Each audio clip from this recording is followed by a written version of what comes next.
तो दोस्तों आज की इस वीडियो में हम लोग एक बार फिर से डिस्कस करने जा रहे हैं भारत, रशिया और अमेरिका को लेकर, और स्पेशली भारत की रिक्वायरमेंट को फुलफिल करने के लिए एक स्टेल्थ एयरक्राफ्ट को लेकर और इसके लिए आने वाले तमाम ऑफर्स को लेकर। तो वीडियो को एकदम अंत तक देखते हुए चैनल को सब्सक्राइब जरूर कर दीजिएगा इसी तरह की वीडियोस को लगातार देखने के लिए। देखिए, होता यह है कि वर्ष 2007 में भारत और रशिया के बीच में एक प्रीलिमिनरी एग्रीमेंट साइन किया जाता है, जो किया जाता है FGFA प्रोग्राम के लिए। 2010 में फाइनली दोनों ही देश यानी इंडो रशिया फॉर्मली एक एग्रीमेंट साइन कर लेते हैं FGFA प्रोग्राम के लिए, जिसके तहत बताया यह जाता है कि Su-57 पर बेस्ड एक प्रोग्राम तैयार किया जाएगा जिसमें भारत और रशिया दोनों की रिक्वायरमेंट को फुलफिल किया जाएगा। लेकिन वर्ष 2018 आते आते इसमें इश्यूज निकलकर सामने आते हैं, भारत की डिमांड्स पूरी नहीं की जाती है और बहुत ही ज्यादा भारत को अलग थलग करने की कोशिशें की जाती है। भारत इस दौरान काफी ज्यादा फंड भी दे चुका था,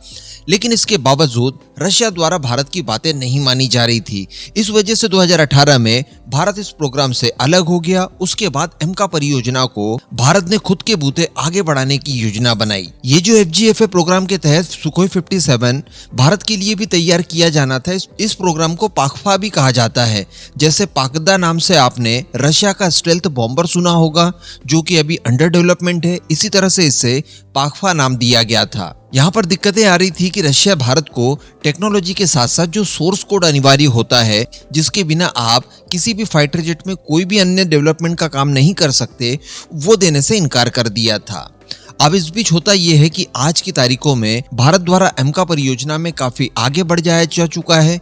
इसके साथ साथ इसके लिए फंड आवंटित हो गया है और कल ही जिस तरह की खबरें निकल कर आई थी, आप आर्टिकल भी पढ़ पा रहे होंगे द ट्रिब्यून का, इसमें बताया जा रहा है कि वर्ष 2027 में एम का रोल आउट हो जाएगा और 28 में ये फर्स्ट फ्लाइट भी कंडक्ट कर लेगा। तो आज हम लोग काफी आगे निकल चुके हैं, लेकिन फिर भी ऑपरेशनल होने में कम से कम 8 से 9 सालों का या 10 सालों का भी समय लग सकता है।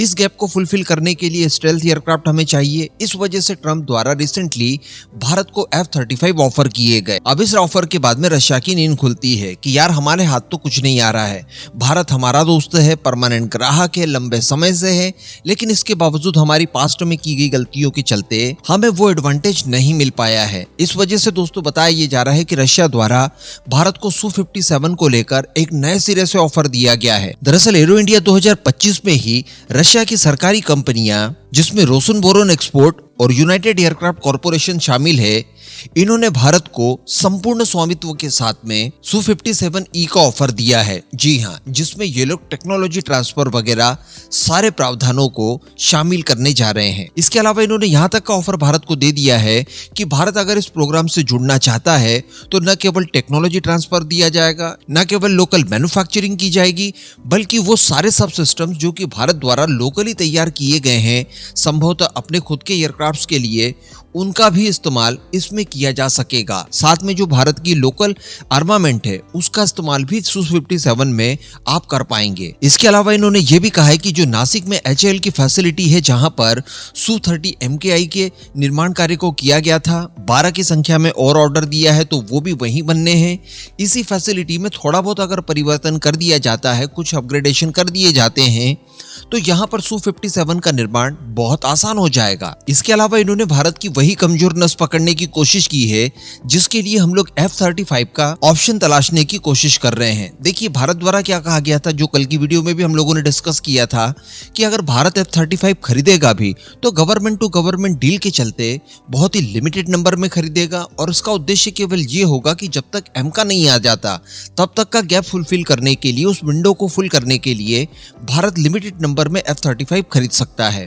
तो इसी तरह का ऑफर रशिया के द्वारा भी दिया गया है। आप ज्यादा भी डेफिनेटली खरीद सकते हैं, लेकिन अगर आप कम भी खरीदना चाहते हैं केवल गैप को फुलफिल करने के लिए, तब भी आपको ये सारे स्पेशल फैसिलिटीज ये लोग प्रोवाइड कराने के लिए प्रतिबद्ध हैं और ऑफर दिया है। इसके साथ साथ सुखोई 57E में ये लोग इंजन को लेकर भी डिस्कस करते हैं, क्योंकि इंजन ही वो प्रॉब्लम है जिसकी वजह से Su-57 पूरी तरह से स्टेल्थ एयरक्राफ्ट नहीं माना जाता, जैसा कि F-35 माना जाता है। तो इन्होंने कहा है कि देखिए, इसके अंदर हम लोग जो इंजन ऑफर कर रहे हैं वो भी AL-41F 1S इंजन होगा। होगा, जिसे कि हम लोगों ने लास्ट वीडियो में 117S के नाम से डिस्कस किया था, जो कि एक स्टेल्थ इंजन है और नेक्स्ट जनरेशन के विमानों में इस्तेमाल किया जा सकता है। इन्होंने यही इंजन एमका के लिए भी ऑफर किया है। हालांकि यहाँ पर इनसे ये भी पूछा गया कि क्या आपने AL-51 इंजन को ऑफर नहीं किया, जो कि आप स्पेशली Su-57 के लिए तैयार कर रहे हैं, जो कि और भी ज्यादा उन्नत होगा। तो इन्होंने कहा है कि देखिए अभी तो उसको लेकर डेवलपमेंट का काम ही चल रहा है, तो अगर डील होती है भारत रशिया के बीच में तो वो शायद हम लोग प्रोवाइड नहीं करा सकते। तो कहने का मतलब यहाँ पर आप समझिए कि भारत ऑलरेडी इनके हाथों में था, इनको पैसा दे दिया गया था, काफी ज्यादा काम आगे बढ़ चुका था, लेकिन इसके बावजूद इन्होंने भारत की रिक्वायरमेंट को नजरअंदाज किया। भारत को एक तरह से छलने की कोशिश की गई, जिसकी वजह से परेशान होकर भारत द्वारा इस प्रोग्राम से अपने आप को अलग कर लिया गया और एमका परियोजना शुरू की गई। अब एमका परियोजना चूंकि लेट शुरू हुई, लेट पूरी होगी, इसलिए गैप को फुलफिल करने के लिए हम लोग ऑप्शन तलाश रहे हैं। तो रफाल से अच्छा ऑप्शन F-35 का हो सकता है। इस वजह से अमेरिका ने F-35 भारत को ऑफर कर दी है। इसमें डेफिनेटली टेक्नोलॉजी ट्रांसफर वगैरह जैसी कोई चीज नहीं आएगी, लेकिन अब इस ऑफर को काटने के लिए रशिया द्वारा उसी Su-57 का एक ऐसा ऑफर दिया जा रहा है कि आप लिमिटेड नंबर में खरीदने के बावजूद टेक्नोलॉजी ट्रांसफर, लोकल मैन्युफैक्चरिंग और लोकल सब सिस्टम और आर्मामेंट वगैरह इसमें इस्तेमाल कर सकते हैं। ये भी आप सुविधाएं हमसे ले लीजिए। तो भैया इस तरह का ऑफर ये लोग पहले ही कर देते तो शायद अभी तक हमारे यहाँ पर Su-57 ऑपरेशनल हो चुके होते। अब यहाँ पर आप बताइएगा F-35, Su-57 या फिर एमका, तीनों में से आपकी चॉइस कौन सी है? कमेंट जरूर कीजिएगा।